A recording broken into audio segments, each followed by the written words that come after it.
How's it going, everyone? This is International Master Daniel Wrench. This is another chess.com video lecture. And today, I'm bringing you sort of the unofficial sequel to the Everything You Need to Know About the Endgame, which was the fourth video as part of that Everything You Need to Know video series. You can find it on the Rules and Basics page. It's also here in the related links you see right to the right of the video player that you're currently viewing. There's a thing that says related links. If you don't know about that, then you should be checking that out on all the videos you like and check out material that might be related and therefore might be something you would be interested in. In preparing to do this video, which I made the mental sort of decision I would do after doing the Everything You Need to Know video series, I had to try to come up not only with a name, but also with an idea of how I would cover general and practical endgame knowledge, endgame tips, without getting too specific into any one area.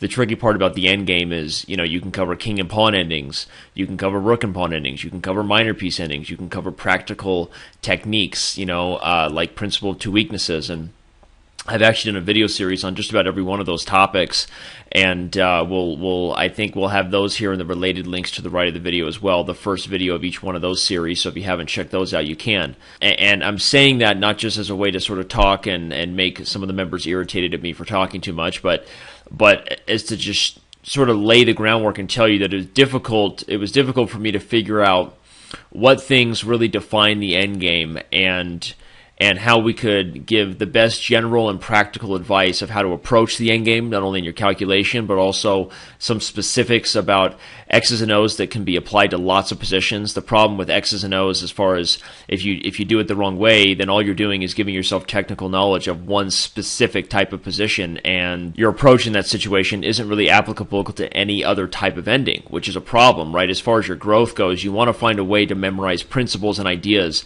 not just exact positions. And so what I did here was pick out some different critical things that really define the endgame, and three particular concepts, and then we have some positions to hopefully execute those ideas, and we're just going to kind of flow with it and teach you as much as we can to live up to the title of the video, which is Practical and Essential Endgame Advice, Practical and Essential Endgame Knowledge that you need to know.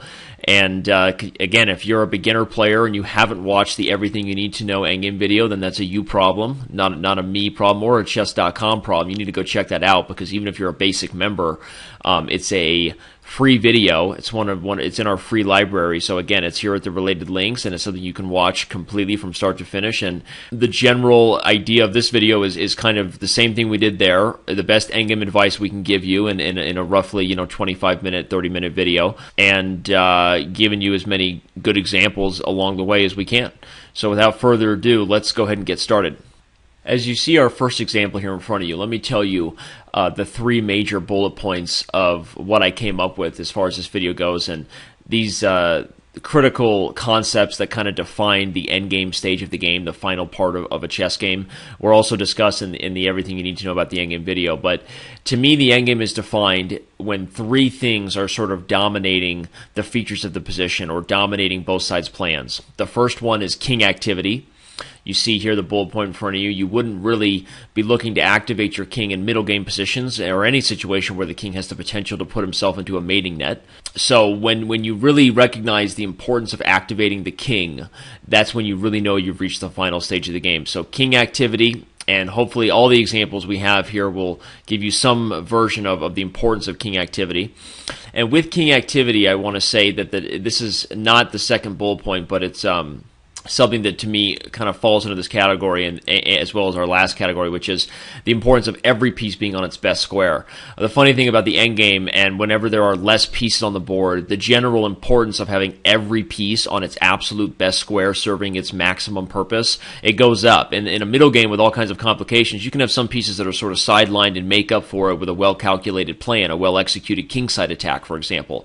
But in an endgame, the chances of you surviving in any kind of roughly equal ending without having all your pieces on their best squares or close to it is much less. The chances of you having a good endgame are much less if all your pieces aren't serving a purpose, basically. And before I go any further, remember, what we're talking about here is generally roughly equal endgames. We're not talking about endgames where you're up a queen, okay, or up a rook. Typically, you need to win those endgames, and if you don't, then you need to back up and watch more beginner videos or practice tactics. And there's nothing wrong with that, but that's more of straightforward, more of just winning when you're winning principles, and you just need to know how to do those sort of things. This is more of a general, like I said, a general and practical approach to how to outplay your opponent, something roughly equal or converting a sort of smaller advantage. And that moves us on to the second point, which is the second thing that really defines an endgame here you see popping in front of you is the need to create or the need to push an already existing pass pawn, basically pass pawn play. Your need to create a pass pawn, you need to create a second pass pawn, your need to create a third pass pawn, your need to push your pawns faster than your opponent. This is something you have to do in the endgame. Why? Because as they say, pass pawns must be pushed. And the ability or the threat of getting a queen is what really dictates the tempo in an endgame, especially anything like we've said that's sort of close to equal. You want to create a pass pawn, you want to use a majority to push an already existing pass pawn. That's something that really defines that we've reached the critical and final stage of the game. So king activity being the first one, the need to create or the need to push an already existing pass pawn. And the third one that we didn't really talk too much, and that's what kind of makes this video the more advanced version than the everything you need to know about the endgame video, is the need to the need to really execute good technique, which is converting upon small material or small positional advantages. Situations where you may not necessarily be up material, but you have another type of clear advantage in the endgame. That's possible. We're going to see examples of that here. Or just the need to convert upon small advantages is something that you do in the endgame. And I call it sort of the simplification principle. Like, there are lots of different principles to simplification, and knowing which pieces we want to exchange and which pieces we don't want to exchange, how aggressively we should exchange or not. These are things that really dictate an endgame, because if you're up material, almost always it's good to trade pieces and go to a king and pawn ending, but you don't always know about other types of endings. And so you have to make sure that whenever you're approaching the final stage of the game, whether it's from the middle game or to the end game, or you're already in the end game, this third thing that really defines the end game to me is which pieces do I need to exchange. It's a very important part of converting extra material. Of a very important part of having good technique is knowing what to simplify. What pieces do I want to take off the board so that my advantage is essentially easier to convert? And so we're going to talk about these 3 bullet points you just saw flash before you. And for all those of you out there who are frustrated with the long intro here, hopefully you've been using that time to be thinking about this position and making an evaluation of what's going on here. And if you haven't been, then stop complaining. Stop yelling at me. Okay, I'm only one man. And I'm not a scientist. I'm a chess player, which tells you my IQ is pretty low. So, any hooters, let's do this thing for realsies this time.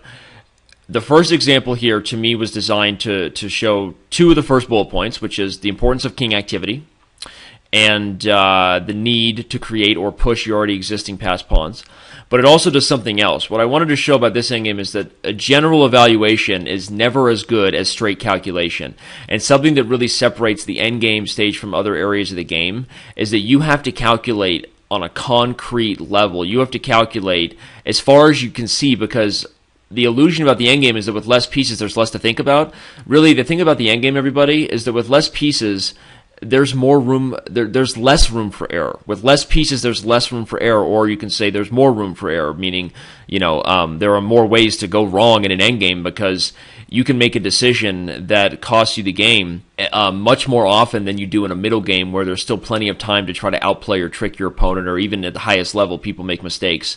But the endgame is really, if you can calculate a straight line that's winning, and especially if it involves the endgame principles we're talking about, king activity or pushing a pass pawn, and you've calculated a line that wins, that's really the best way to approach an ending, is always looking for the most concrete way to win. And that's something I wanted to give as a practical piece of advice, just like this video says. I'm going to give you essential X's and O's, but I'm going to do my best to make this video practical in general too. And so I just wanted to really get that point across, something I do with all my students, really impart on them that endgames and less pieces does not mean less to think about. Less pieces means less room for error.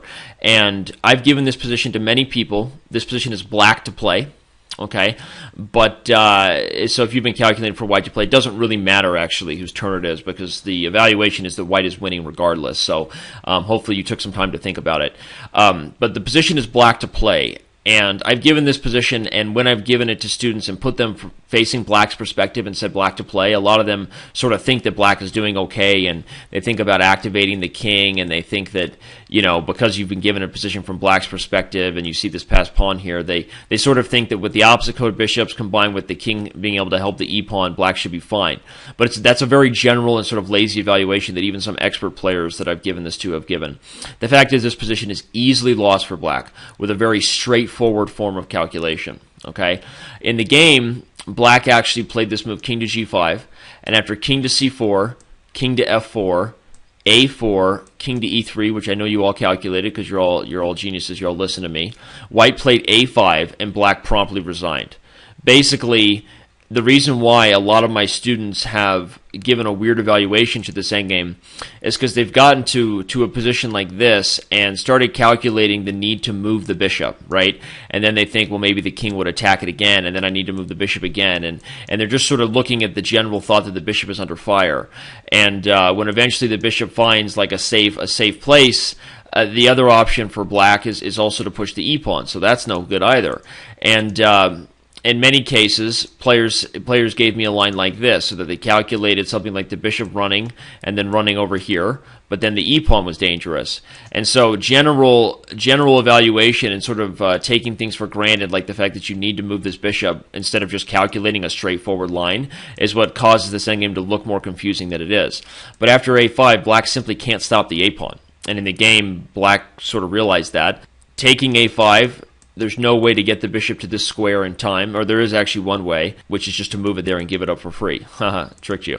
No, seriously, there's nothing black can do about this position. There's no time to get to the diagonal in any other fashion. Pushing the c-pawn, whether one or two squares, is going to lose immediately, because two passed pawns, I don't know if you've heard, are harder to stop than one. And eventually white will be queening first.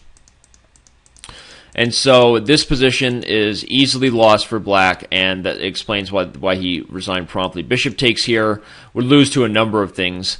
I believe even taking here and then taking here, because if you take, my pawn is faster. But to prove the point, just a6, followed by a7 should be good enough. Bishop c5 being met, of course, by king to b5, exclama viach, blocking the pawn, therefore keeping the bishop out of this diagonal, and white is easily winning. So why did I choose this endgame? Well, again, remember, this is not a video lecture where I'm going to cover a whole bunch of opposite code bishop endings. Then I'm going to cover same color bishop endings. Then I'm going to cover knight endings. Then I'm going to cover rook endings, king and pawn endings. You see what we'd be talking about 100 videos total in a video series where each one was 20 minutes long, and I've already covered king and pawn endings and rook and pawn endings. So this is not a series where I'm guaranteeing you, this is general, practical, and essential advice. And so those 3 bullet points of what defines the endgame, and then trying to see some examples where king activity, the importance of pushing a passed pawn, and really concrete calculation that a lot of people take for granted, which is thinking, like I said, that there's less to think about when really there's really less room for error, is something that I wanted all of my examples to show. And so in this position, probably the best thing for black to do would be to try to get the bishop somehow to this long diagonal. But even in this case, after takes, and the bishop fills this square, and it could maybe come to any one of these squares, doesn't matter. The bottom line is that black simply has too much to guard. He has to deal with the threat of me coming to get this pawn, along with the fact that the king can't totally ignore leaving the g-pawn. And, a quick look at this position makes it pretty obvious that that black has just lost. I'm coming to c6, and there's too much for black to worry about. So even if you were evaluating this position in close, as if it was close in any way, or being general in any way because of the opposite code bishops, or thinking that black had any chance, then you were wrong. And if you were looking at it from white to move and thought that white was easily winning, then you were right. And even if it was black to move, you would be right. And so I just wanted to show that it's a general position that is very, very quickly not so general when white just execute this really straightforward plan, which is how you should look to play every endgame. Activate your king and push your passed pawns. So let's look at our next example. Here we're looking at a position that is white to play. So if you want to try to find the best move you can, it's not too hard, but if you want to try to solve it, you can. So the next one is one that I wanted to show as an obvious example of simplification. The 3 bullet points I showed you, of course, were trying to highlight the importance of pushing a past pawn, king activity, and the third thing we talked about, this recognizing what pieces do I need to trade and why is a big part of the endgame, simplifying a position, especially when you're trying, again, to convert on an advantage, to show good technique. And so this position is pretty obvious what white should do. He should play this move, queen to d4 check, king to g8, queen to d5 check, giving up a pawn in exchange for taking away black's 2 very powerful pieces lined up on the battery on the diagonal. Kind of a no-brainer. And after b4, black simply resigned. We'll play out a few more moves to show you how easy this is to win for a lot of the beginner players out there. But what I wanted to show is that when you're evaluating the difference between like a rook and a bishop, in general the chess gods said rook worth 5, bishop worth 3, right? But if the main features of a position are on, defending critical weaknesses along a long diagonal in a color complex, well, that bishop has to be worth a lot more than just a rook sitting on c1, right? And this is something that dictates usually a lot of middle game tactics, is that you have to really evaluate the ability to create threats and generally like square control, which Grandmaster Melik Hachian, I think, does a great job talking about in his videos, is that the ability to create threats and actually having control over critical squares for your pieces is more important than the number, the dogmatic number you give the value of a piece. So what white does here, recognizing the power of that, it doesn't think twice about simplifying the position and just taking those pieces off the board. This pawn, of course, that I'm losing, this c-pawn, is irrelevant. And within a few more moves, we see that even if black had time to get over there, this position would be lost. But, a very direct approach like this move just runs into this, and I'm going to give up the rook for the bishop and queen the pawn. The king won't be able to stop it, just to show you something like this. Of course, taking the pawn, you'd be down a whole rook and get cooked. Hey, that rhymed, right? Anyway, but even moving the bishop somewhere else, it's just flat out too slow. I think coming down here, threatening to push, this pawn hanging, this position is going to be pretty easily winning for white. So simplifying and really opening the board shows you why the rook is worth 5 and the bishop is worth 3.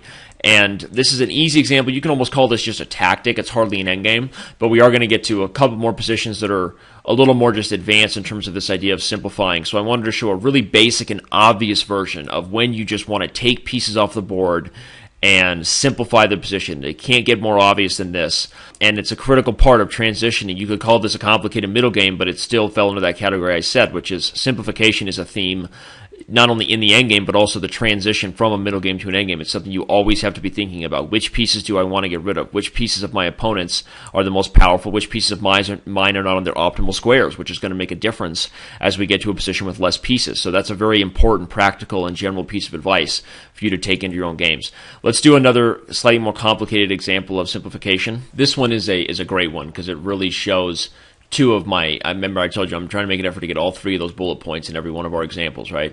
And this is 2 of my bullet points pretty much loud and clear with the purpose of achieving the other bullet point. I love it when it all comes together, right? White to play, and even for advanced players out there, you should really try to solve this one and evaluate the ending.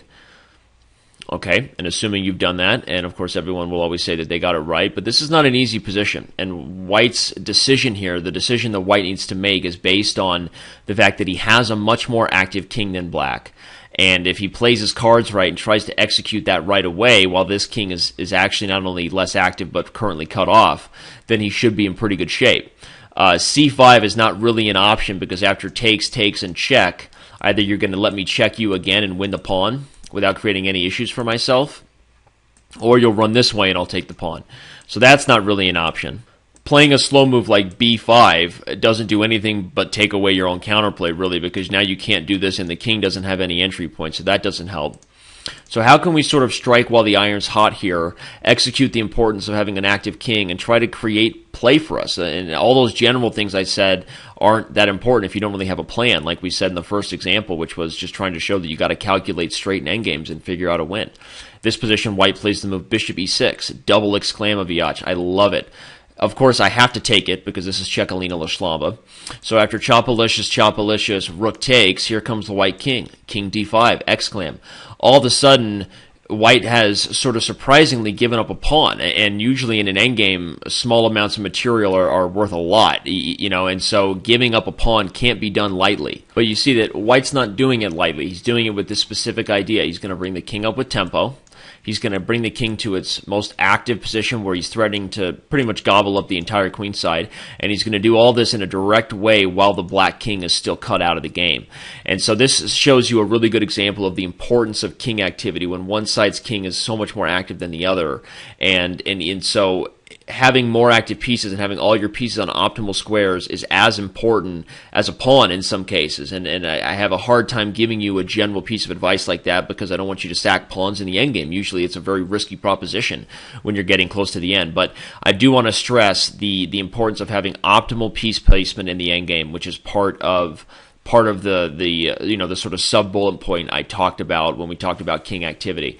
So this move king to d5 is played. After this, the rook goes down to e2, attacking the h-pawn, creating counterplay. And it's possible there's some complicated lines here. White could go for this directly and try to give up that pawn, but I believe the most accurate move here is h4 because there's no reason for white to be in too much of a hurry as long as this king is cut off and this rook defends the c4 pawn. So the point is we're not so worried about a move like this. We'd still go right ahead and pop in. So after the move, rook h4 was played. Black played the move rook to e3, attacking the pawn. And now white calculated and realized that, okay, I didn't give up the h-pawn for it, but I will give up the g-pawn and just go for this. And after rook takes g3, king takes c7, we see that black is just too slow. g5 is an idea to try to trade and create this passed h-pawn. But I believe white has two ways to play. One is taking here and then trying to go after the pawn. But the most accurate is to take this one first and then show that I can start advancing the b-pawn very quickly. And here you can see that a move like king to c6 is not what you would want to play because a move like rook g4 is possible, either winning the c-pawn with check and making it complicated, or actually going for a line where both sides queen at the same time. And white might actually even be winning at the end of a line like this, but there's not really any point in going for this kind of complicated queen and pawn ending when white can simply play the move c5 with concrete calculation. And after takes, if you go here now, I'll simply trade and queen first with check before you queen. You can calculate that at home, kids, if you want to make sure. And even a move like this coming behind the pawn doesn't work in this line because black is running into a Lucina type idea. If you haven't watched the Rook and Pawn Endgame video series, then you're not familiar with this, but this is a bridge that the white rook and king set up, a bridge of protection for the pawn, talked about in actually the first video of that series. So it's a Lucina idea used pretty clearly here. And so black is losing if he goes for lines like this. In the game, black did not take on g3. After the move king to c6 was played, he chose passive defense. And after b5, king to g7, what's interesting is this final part of the example really shows you how important it is to have an active king versus a less active one, because black's only real way to get it out would be to try to offer a trade and to take away white's protection of the f-file. But doing so would immediately transition into a lost king and pawn ending, and it's not even close. So when you know that like a king and pawn ending is lost because of a more active king and because of the threats on pawns like this, a little bit of basic calculation can tell you that, but the more you see positions like this, you don't even need to calculate. And so when you know that, it makes it really easy to play positions like this because you just know that he can't simplify the position because you have that over him, that the king and pawn ending transition will be lost. After king g7, white came up with the winning idea, which was rook to f3, guarding this pawn and preparing to come around here. And the threat over there, followed by taking the queenside pawns and winning, will be too fast before this king can do anything. So black played the move rook e4, and after king takes c7, rook takes c4, king takes b6, d5, king a5, exclam, cutting off this square so that I can actually threaten to push. d4, b6, rook to c1, b7, rook to b1, and after king a6, a few more moves were played. Eventually, white finds the ability to hide the king behind black's d-pawn, brings it in front of the, brings it in front of the b-pawn here, and black is dead here. If the move rook a1 is not played, white will simply play rook a1, cutting off the a-file, and then hide the king from check so that I can queen. So black's only move is rook a1, hoping that if the king goes here, I can check. White simply comes over and picks up this pawn. then completes a Lucina idea of guarding the open file so that the king can hide from checks by the rook and queen. So a slightly complicated finish, especially for some beginner beginner players out there. Advanced players will understand that, but just as they did to show that simplification of a position can even give up a small amount of material. We saw that both in the last example with the queen trade and white trying to take away the queen so that the queen and bishop battery didn't attack the king. You remember our first simplification example. And this one here, we see white giving up a small amount of material to get the king to its most active position, create threats of creating a passed pawn, which was our first bullet point. And you see those kind of features, the importance of passed pawns, the importance of king activity, knowing what to simplify, really are three features that dictate and dominate what's going on in this position. So hopefully you enjoyed that example. Again, it's a more advanced example, but hopefully a good one that shows you those three things that define an endgame again. Let's move on. And here we have black to play in our final example of simplification, which we're actually going to use to conclude part one here, with part two as far as the practical and essential endgame advice videos come.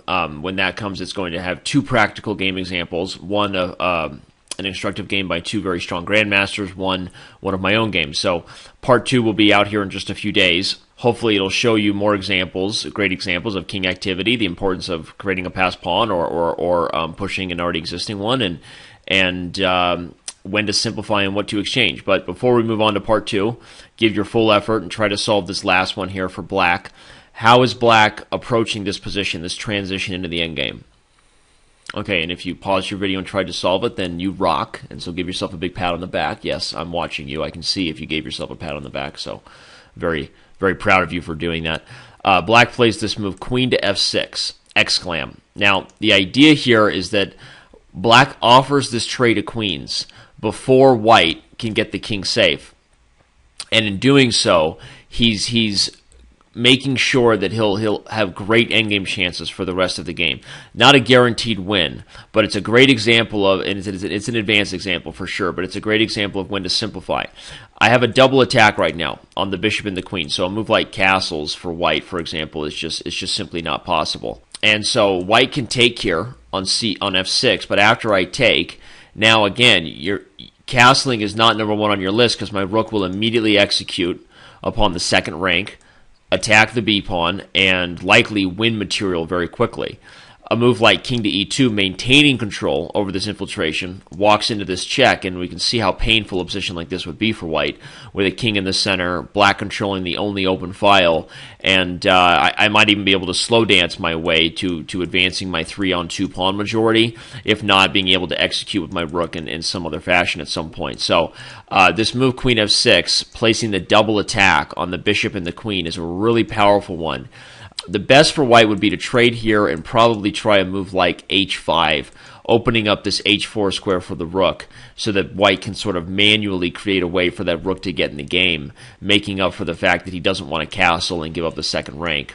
But black can still show that he's at least equal here with simple king activity, or even a move like c4, trying to start some sort of advance of the majority. I think the move rook to d3 and over to b3 is also a threat that he should consider. So the point, again, this is a more advanced example, but in this example, we're showing that black recognizes which pieces he wants to take off the board in order to optimize his chances as we transition in the endgame. So again, this simplification principle and what pieces do we want to exchange, again, sort of dictating the transition from the middle game to the end game, which is a big part of the stage, a big part of chess, and it's one where I think most master and below players can lose their way after outplaying somebody in the middle game. You can squander something by making the wrong decisions there, and or vice versa. You can get yourself back in the game if your opponent transitions into the final part of a game, trying to convert upon an advantage perhaps, and does so by trading the wrong pieces.